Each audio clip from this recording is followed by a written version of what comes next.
Good day to you. Hope you're well. Jim Laird joining you from Guirioma, Nicaragua. It is a beautiful day today. Let me get Instagram rolling here. Live on Instagram, and I'm going to make sure that I can watch and see if there's any comments. So thanks for joining me today. I am a little tired today. I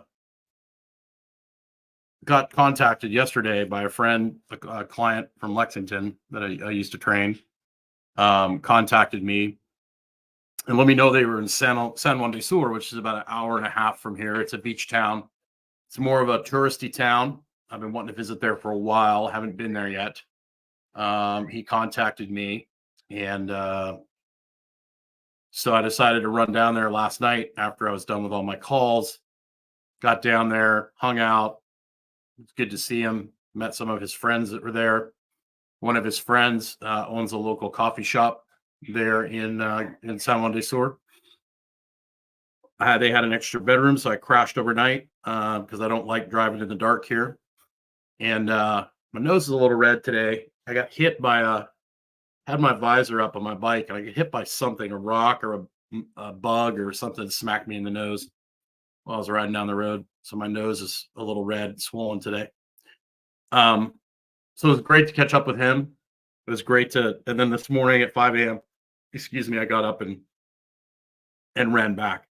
Not ran back, but drove back on the bike. Great drive, decent road. So it was a lot of fun. It was good to catch up with him. It was good to chat with there's a bunch of guys there. Most of them are from Florida. He's from Kentucky. It was a lot of fun. Couple updates. Don't forget about our webinar tomorrow with Dr. Stillman and I. I believe the topic will be, we had a little change of schedule. So I believe the topic is why we use high dose vitamin C as a protocol in the medical practice. So if you want to get in on that, get in on our email list, go to stillmanwellness.com, go down to the bottom of the page, put it in there, or you can just go get our quick start guide, stillmanwellness.com/quick start, get on the email list, and you'll get a notification for our webinar. That's here on StreamYard, but it's not streamed. It's a private webinar. So we really like doing these. We do them once a week on Thursdays. And if you get on the email list, you'll receive notifications for that. So I hope you're doing well today. I wanted to talk a little bit. I've had a couple people ask me about why I haven't been talking about the gym and all that sort of thing here lately. I haven't been talking or promoting it. And I had a location picked out that ended up not working out. And mainly because it just wasn't a good fit at this time. Maybe it might be in the future. I don't know. But as far as for what I do my work with Dr. Stillman, the internet connection just wasn't consistent enough. And so I decided to look elsewhere, and I had to rebrand all the merchandise that I had. So that took a little time. And so I decided not to promote it until I got everything rebranded. So everything's rebranded. I need to change the video on nikabarbell.com, but basically I have a merchandise line that basically it's in a fun way. It's to remind people they need to get outside. So you can wear the merch and basically spread the message that the humans need to get outside more.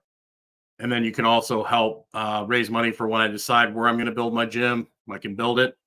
And then also a good chunk of it, I committed to a couple local charities near the location where I was going to build. And I've remained steadfast on my commitment. It's not their fault that this didn't work out and that I decided not to build there. So I'm continuing to support those charities. So anything any of the t-shirts, the merchandise, there's teddy bears now. There's all sorts of cool. There's way more products. If you're on YouTube, you'll see the store somewhere on the video. You can go to nikabarbell.com. I need to update the video there, but you can find the store there. And good stuff, t-shirts, all sorts of cool things. And so would love your support. Help some of the local things that I like here in Nicaragua, and then also help me build an outdoor gym here somewhere. Look, I've got a couple different ideas, but we're looking around. That's one of the reasons I'm going to be traveling so much here over the next few weeks. Is I'm kind of scoping out different locations, different areas. I really like the area I'm in right now, so I've got kind of an idea. And it might be one of those things. Maybe I build a couple different things in different places. We'll see. But I'm open. I'm going to build a gym somewhere in Central America. But that's basically how I'm going to enable that. So there we go. Dr. Stoneman is messaging me, and I can't turn off the notification. So I hope you're doing well today. Let's dive into this topic: the power of patience achieving lasting fitness and wellness results. So I was listening to Jim Windler. Those of you who followed me for a while probably heard me talk about Jim. Jim was a mentor of mine, a friend that got me into powerlifting. I met him at the University of Arizona. He wrote a great book, one of the best beginner programs there is. It's highly adaptable. He's got a number of 531 books that I highly recommend. And he has a program based on basically progressive overload. It works exceptionally well. I use that philosophy, his kind of template, for most of the women I trained in powerlifting. I think it's the best beginner, intermediate. Even you can adjust it to be you can be an advanced lifter and still use it as well. Just very versatile and very easy to change and manipulate according to what your goals are. So Jim was answering some questions, and a guy wrote in and was like, "Hey, he has what's called a training max, and this might be something I might do, like review some of the templates and some of the philosophies that I've used, like West Side for Skinny Bastards is another program that I've used a lot with people, particularly young athletes. And 531 has been a staple, that just the template of it. I might do some reviews on that in the future, just to kind of how I manipulate them and how I've used them with clients over the years. Jim has what's called a training max. So basically you'll test yourself. And I have a different flow. In the beginning, I don't set training maxes for people. I just kind of have them lift with what form looks good, and then we figure out the training max later. But a guy who's been breaking all his records, he's always setting new benchmarks, was asking Jim if he should raise his training max. And Jim was like, "Why be in a hurry? Like, if you're still getting better from using that training max, why don't you stay there? Why do you always have to be wanting to up?" And I fell into that trap, mainly because I followed a West Side barbell approach, so it was max effort work, and so you're always chasing like a bigger max effort exercise with different variations. And I know after powerlifting meets, I would always adjust my numbers to my new max. And Jim takes like 90%, I believe, it's somewhere around 85 to 90% of the max, and makes that your training max, so the quality can be much higher and much better. I was very lucky throughout my athletic career and as a coach. I've got to be around some really incredible coaches. One of my a wrestling coach I had in high school was exactly like that. You would learn a new movement, and guys would be wanting to learn the next thing after that. And he's like, "You haven't done it enough times yet. You need to do it for weeks and months until you've mastered that." He would have you master one or two things, and he'd make you do it for hours and hours and hours and hours. And then after you had it so you could do it in your sleep, even when people knew it was coming, he would add a variation to it, or add the next level. And people are so, whether it's health, whether it's a dietary change or simple lifestyle changes, they're in such a hurry to add more things in. They'll start going outside, they'll start feeling better, and they're immediately wanting to add something else, which you can, but there's no need to be in any hurry. Say you add a little protein to each one of your meals and you start seeing your body change, and people get excited and they want to rush in and they want to throw other things in right away. Keep riding that horse. Like, if you're seeing great changes with what you're doing, there's no need to add another fancy protocol or change what you're doing until you've hit a plateau that lasts for a fairly significant amount of time. Because a lot of times, Ed Cohn used to talk about this, and Ed Cohn's probably the greatest power lifter, pound for pound, that's ever lived. And Ed would talk about staying at a weight for weeks and weeks and weeks and months, and just working on lifting it better, and the quality of the movement. and just gradually, slowly getting better instead of rushing and rushing and rushing. And over time, that just led to massive gains because it takes time for the body to adapt. It takes time for things to change within your body. So you don't want to rush. You want to take your time. Gymnastics is the same way. You want to master the movements. You want to master the basics. There's no need to get fancy until you've got the basics down. Basketball, you need to learn how to dribble with both hands. You need to learn how to cross over. A lot of people, baseball, we see that with young kids. They're in such a hurry to throw a curveball that they end up getting themselves in trouble. They try to learn too many pitches at once instead of just mastering, like, fastball change up, or I don't know exactly what the progression is or what it should be, but kids are just wanting to do the curveball. Like, we got to throw the curveball. We got to throw the curveball. You know, master one or two things and then move forward from there. So that's just basically, wanted to talk about that today, because so many people, whether it's diet, lifestyle, fitness routines, they're in such a rush to change, and they don't ever give these changes an honest chance to actually start working.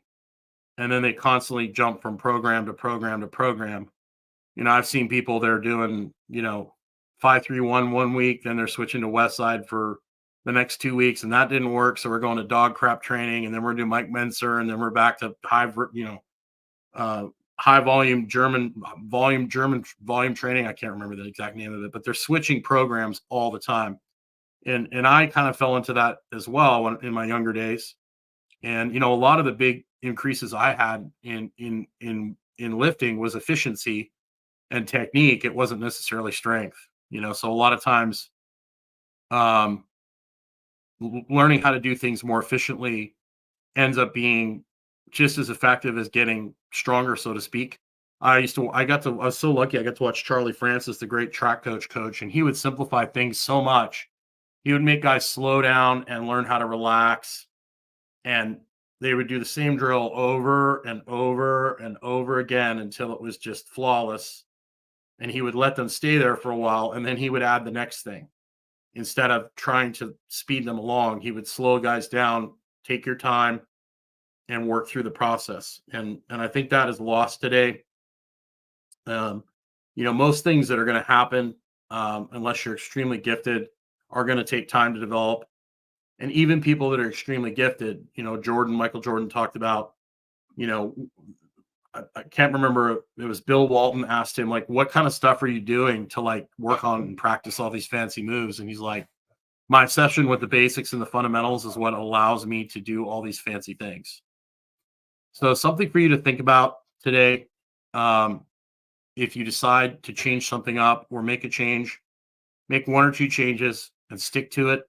Have some ways of measuring your progress, whether that's if your weights are going up or your body's feeling better, if your body composition is changing, and allow time to dictate what's going on, and don't be in such a hurry to make radical changes to things. So I hope that gets you thinking, and I appreciate you checking in. I've got time for quick questions if anybody wants to ask any. Got a little staff meeting here in about 20 minutes, but make sure you get on the email list. That's going to be a good webinar tomorrow. I know we're doing hormone myths and replacement myths here in a week. We were supposed to do that tomorrow, but we had a little bit of a schedule change with one of the participants. So we're going to change that. We're going to push that off, but I think we're going to do vitamin C tomorrow. The only way to find out is to get on the email list, and that way you're there.